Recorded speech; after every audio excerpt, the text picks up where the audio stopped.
சந்தோஷமான சூழலிலும் இங்கே நாம் சந்திக்க வேண்டி வர வேண்டும் என்பதை மனதில் கொண்டு ஏற்பாடு செய்யப்பட்ட நிகழ்ச்சி. இது ரொம்ப சௌகரியமான ஹால்னு சொல்லிட முடியாது. ஆனால் எனக்கு நல்ல நினைவுகள் இங்கே இருக்கின்றன. திரு கேபி அவர்களை பார்ப்பதற்கு சந்திப்பதற்கு நான் புறப்பட்டு சென்றது இந்த அறையிலிருந்து தான், இந்த கதவு வழியாகத்தான். திரும்பி வந்து எனக்கு சான்ஸ் கிடைச்சிடும் போல் இருக்கா என்று என் தாயிடம் சொன்னதும் இந்த வீட்டில்தான். நான் பரதம் பயின்றது இந்த வீட்டில்தான். இதை விற்க வேண்டி வரும் என்று உங்களிடம் சொன்னதும் இந்த இடத்தில்தான்.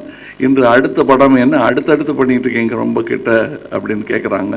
அந்த அளவுக்கு அதிக படங்கள் போன வருடத்திற்கும் இந்த வருடத்திற்கும் வித்தியாசம் ஏற்படும் அளவிற்கு என்னுடைய சினிமா வாழ்க்கை செழிப்பாக இருப்பதும் இந்த இடத்தில் தான். ஆக இந்த இடத்தில் உங்களை சந்திக்க வேண்டியது ஒரு முக்கியமாக எனக்கு பட்டது. அவ்வளவுதான். இது எனக்கு முக்கியம். இல்லை, நீங்க இந்த மைக்கேல் மதன காமராஜன் கதையை தயாரிப்பாளரே கொஞ்சம் யோசிச்சுட்டு தான் பண்ணாரு. ஏன்னா தயாரிப்பாளரிடமே சென்று இது ஏன் சார் எடுக்கிறீங்க, கொஞ்சம் அந்த மாதிரி எடுக்கலாமே என்று அதற்கு முன்னால் வந்த படங்களை சுட்டி காட்டியது உண்டு.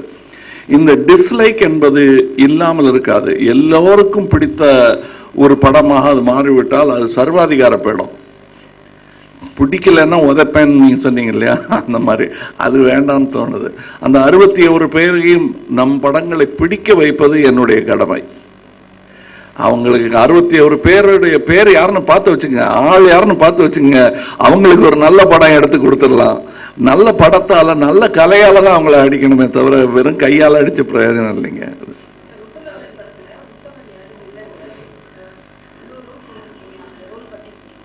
அதாவது உத்தமனும் வில்லனும் ஒரே ஆள் தான். இதுல வந்து இரட்டை வேடம் என்பது இல்லை, 2 வாய்ப்புகள் என்பது இருக்கிறது. ஒன்று வந்து 8ஆம் நூற்றாண்டு, இன்னொன்று வந்து 21ஆம் நூற்றாண்டு. வித்தியாசமான ஒரு படம். இதுல என்ன இல்லை என்பதை தெளிவாக சொல்ல முடியும். என்ன இருக்கிறது என்பது நீளமான பட்டியல், என்ன இல்லை என்பது வந்து சுருக்கமான ஒரு விஷயம். இதுல வந்து வழிந்தோடும் ரத்தம் அடி ரத்த கலரி ஃபைட்டு அது கிடையாது. கார் தலை குப்புற விழுவதும் கார் சேசிங்கும், மனிதர்களை ட்ரிபிள் சமர்சால்ட் அடித்து மிதிப்பதும் அல்லது துப்பாக்கியால் சுடுவதும் ஸ்லோ மோஷனில் ஓடுவதும் இதெல்லாம் இருக்காது. இது மனிதர்களை பற்றிய படம். இது காமெடி படமான்னு கேட்டா இல்லைன்னு சொல்லவே முடியாது. இப்போ அழுகிற படமான்னு கேட்டா இல்லைன்னு சொல்லவே முடியாது. ரெண்டும் நிகழ்வு நிறையா இருக்கும் படத்துல, சிரிப்பும் நிறையா இருக்கும். ரெண்டும் கலந்தது தான் இது.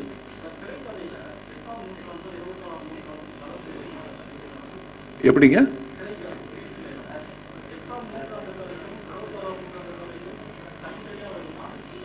நீங்க படம் பார்க்கும்போது ரெண்டு கலந்தே வரும். ஆனா ரொம்ப சிம்பிளா கலந்துருக்கும். ஏன்னா சொல்லப்படுவது போல் some of the best ideas are the simple ideas. சிறந்த ஐடியான்னு சொல்றக்கூடியவங்க எல்லாம் ரொம்ப எளிமையான சின்ன யோசனைகளாகத்தான் இருக்கும். தலைவலிக்கு என்னென்ன பாத்திர ஏத்துற அக்கி பஞ்சர் அதுன்னுவாங்க, நிறைய தண்ணி குடிச்சா சரியா போயிடுங்கிறது தான் சிம்பிளஸ்ட் ஐடியா. ஆனா அதை யாரும் சொன்னா ஏத்துக்கிறதும் கிடையாது, நம்ம அதை ட்ரை பண்றதும் கிடையாது.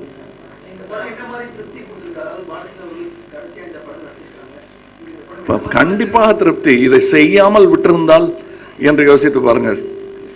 அவருக்கு இந்த படத்தையும் காட்ட முடியல, அதில் அவர் நடிக்காமலும் இருந்திருந்தால் எத்தனையோ படத்தில் நடிக்கல. ஆனால் இந்த படத்தில் அவர் நடித்து விட்டு போயிருக்கிறார் என்பது வந்து எங்களுக்கு எவ்வளவு பெரிய ஆவணமாக அது மாறி இருக்கிறது. எங்களுக்கு எவ்வளவு சந்தோஷமான ஒரு ஆவணம். ஏன் இன்னும் சொல்லப்போனால் அந்த வீட்டில் ஒரு அம்மா தனியாக உட்கார்ந்துருக்காங்க, அவங்க ஞாயிற்றுக்கிழமை போட்டு பார்க்க ஒரு படமாக இது மாறி விடுது.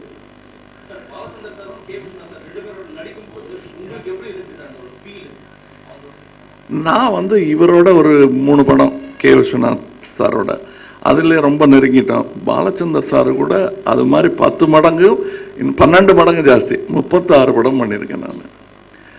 அதில் அந்த 36 படங்கிறது வந்து என் தகப்பனார் திரு ஸ்ரீனிவாசன் அவர்களுடன் நான் செலவழித்த மனித நேரங்களை விட அதிக நேரம் திரு பாலச்சந்தர் அவர்களுடனும் அனந்து அவர்களுடனும் நான் கழித்த நேரங்கள். இவங்க தான் நிஜமாவே பெரியப்பா சித்தப்பான்னு சொன்னா இவங்க தான் எனக்கு.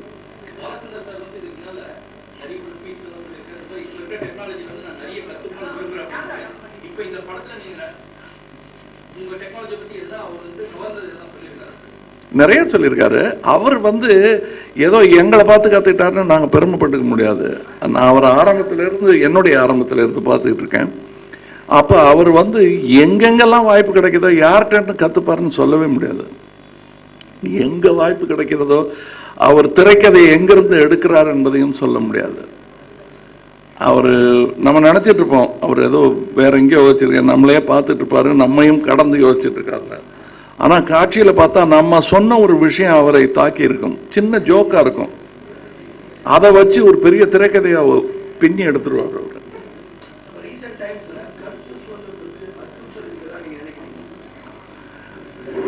எல்லா டயத்திலையுமே அது இருக்கு. அந்த அச்சுறுத்தல், அச்சம் இருக்கிறது என்பதை விட அந்த உரிமை இருக்கிறது என்பது நமக்கு ஞாபகம் இருக்க வேண்டும். அதுக்கு பயப்படுறோம்னு சொல்லிட்டே இருக்கக்கூடாது. பேச்சு நீங்கள்லாம் கேர்ஃபுல்லா இல்லைன்னா பத்திரிகையில் என்ன எழுதலாங்கிறத சொல்ல ஆரம்பிச்சிருவாங்க. உங்களுக்கு கிடைத்திருக்கும் இந்த சுதந்திரம் பல ஆண்டுகளாக பல பத்திரிகையாளர்களின் ஏன் உயிர் தியாகம் கூட செய்து உங்களுக்கு இந்த சுதந்திரத்தை வாங்கி கொடுத்திருக்கிறார்கள். ரமேஷ் அரவிந்த்ங்கிறவர் இது அவருக்கும் தெரியும், எனக்கும் சரி, ஒரு பெரிய புதிய அனுபவமா இருக்காது ஒண்ணு. ஏன்னா நாங்கள்லாம் அதை எப்படி சொல்வது என்று தெரியவில்லை. திரு கேபி அவர்களுடன் நாங்கள் பழகிவிட்டதாலோ எல்லாரும் எல்லார் வேலையும் செய்வோம். அதில் டிக்னிட்டி ஆஃப் லேபர், அது எந்த லேபர் சென்றாலும் அதில் ஒரு டிக்னிட்டி உண்டு.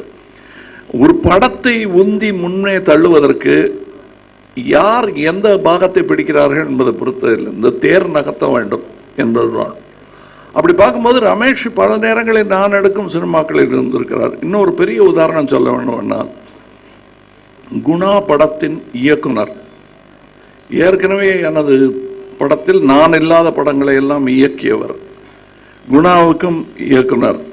அதுக்கு பிறகு ஒரு கொஞ்சம் வருடங்களிலேயே மீண்டும் எனக்கு உதவி இயக்குனராக வருகிறார்.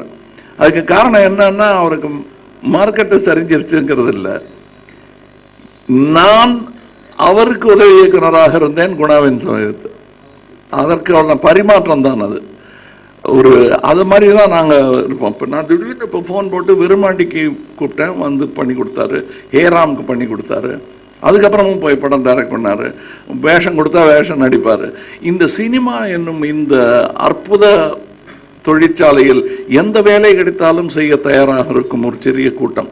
நல்ல உயர் பதவி எங்களுக்கு கிடைத்திருக்கிறது ஆரம்பத்திலிருந்தே என்பதுதான் எங்களுடைய பாக்கியம்.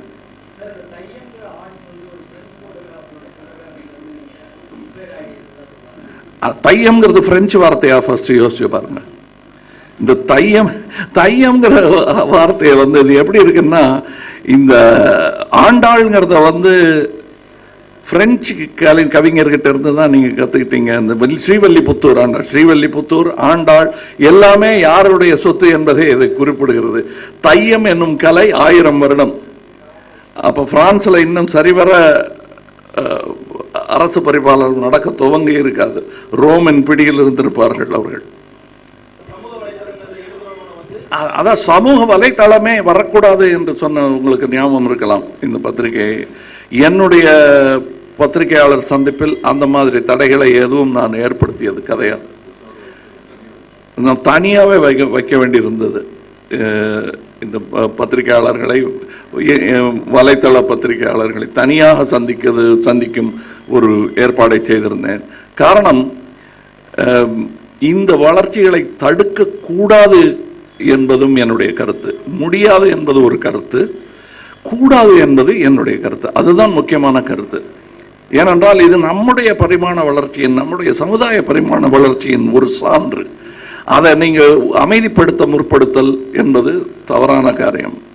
மகாராஜாக்கள் ஆண்டு கொண்டிருந்த இங்கிலாந்திலேயே ஹைட் பார்க்கில் சோப் பாக்ஸ் ஆரேட்டரி என்பதை அனுமதித்தார்கள். அரசுக்கு எதிரான குரலை அங்கே எழுப்பி தங்கள் கோபங்களை தணித்துக் கொள்ள ஒரு பிரஷர் குக்கரில் விசில் வச்ச மாதிரி ஒரு விஷயமா வச்சிருந்தாங்க. அதாவது பக்கீர்சாமி என்பவர் அவர் எங்களுக்கு என்ன நன்றி அவருக்கு அப்படின்னா, ஒன்று நேர்மையான ஒரு மனிதரை பற்றி சொல்ல மறந்துடுறோம். நம்ம வழக்கமாக நம்ம குற்றம் சாட்டும் பொழுது மட்டுமே இவருக்கு வாங்கிட்டார், லஞ்சம் வாங்கிட்டார்னு குற்றம் சொல்லுவதற்கு மட்டுமே நாம் பத்திரிகையாளர்களை கூப்பிட்டு சொல்லுகிறோமே தவிர நல்லது செய்கிறவங்களுக்கு அந்த வாய்ப்பு எப்போ நடக்காது. ஒரு 70 வயசில் தள்ளாடிட்டு இருக்கும்போது 80 வயசில் ரிட்டையர் ஆகி சினிமானா என்னன்னு மறந்ததுக்கப்புறம் அவருக்கு ஞாபகப்படுத்தும். பக்கீர்சாமி என்பவர்கள் தமிழ் சினிமாவிற்கு கிடைத்திருக்கும் பல சுதந்திரங்களுக்கும் பல நியாயமான தீர்ப்புகளுக்கும் காரணமாக பின்னால் இருந்தவர், நேர்மையானவர். அந்த நேர்மையெல்லாம் போற்றப்பட வேண்டும், இவரும் போற்றப்பட வேண்டிய ஒருவர். அதனால் அந்த மாதிரி நிறையா பேர் இருக்காங்க இந்தியாவில். அதனால் அந்த வேலையை நான் செய்யாமல் அதை அவர்களை போன்றவர்கள் தொடர்ந்து அதில் நீடிக்க வேண்டும். அவங்கெல்லாம் வேலை மாற்றம் வாங்கிட்டு வேறு இடத்துக்கு போயிடாமல் தொடர்ந்து இந்த மாதிரி வேலைகளை செய்ய வேண்டும். இது நல்ல டாக்டர்கள்லாம் நான் அமெரிக்கா போகிறேன்னு பொறுப்பிட்டா நமக்கு இல்லாத மாதிரி, நல்ல இன்ஜினியர்கள்லாம் அமெரிக்கா போகிறேன்னு பொறுப்பிட்டா இங்கே ஆள் இல்லாமல் போயிடுங்கிற மாதிரி நல்ல ஆட்களை தக்க வைத்துக் கொள்ள வேண்டியது சமுதாயத்தின் கடமையாக நான் நினைக்கிறேன். 5 ஹீரோயின்னா டியூட் பாடினா தான் ஹீரோயின்னு கிடையாது. 5 ஹீரோயின் அற்புதமாக நடித்திருக்கிறார்கள். அதில் ஊர்வசி நடிக்கிறார்னு சொல்கிறது ஒரு புதிய அறிமுகமாக இருக்காது. நல்லா நடிக்கிறது மட்டும்தான் அவருடைய முதல் வேலை. இதில் நான் சொன்னது போல what is not there in the film சொல்லிட்டேன். What is there in this film is extraordinary talents. அதாவது நான் நல்லா நடிச்சிருக்கேன்னு சொன்னால் எனக்கு ரொம்ப சந்தோஷமாக இருக்கும் இல்லைங்கிறத. அது ஒரு காலகட்டம். என் கூட நடித்த எல்லாருமே ஒரு டிரைவர் வேஷம் கூட இந்த படத்தில் பிரமாதமாக இருக்குங்க என்று சொல்வது ஒட்டுமொத்த தொழில்நுட்ப வளர்ச்சியின் ஆதாரமாக சான்றாக மாறுகிறது. அது இந்த படத்தில் நிகழ்ந்திருப்பதாக நான் நினைக்கிறேன். அது முதல் படத்துக்கு செய்யும்போது தான் அது சோதனை முயற்சியாக எனக்கு தோன்றியது. ஆனால் வெவ்வேறு காரணங்களுக்காக முதல் படம் வராமல் 2வது படம் தான் முதல்ல வருது. அப்படி பார்க்கும்போது எனக்கு முதல் 2 படங்களுக்கு மட்டும்தான் நான் பொறுப்பேற்றுக் கொள்ள முடியும். ஜிப்ரனை போட்டுட்டா நல்லா இருக்குங்கிற ஒரு எடுத்துரைத்த ஒரு பொறுப்பு எனக்கு இருந்தது. 3வது படம் அதுவாக நிகழ்ந்து விட்டது. இனி வரும் படங்களும் அப்படித்தான் அவர் திறமை காரணமாக நிகழும் நிகழ்வுகளாக இருக்கும் என்று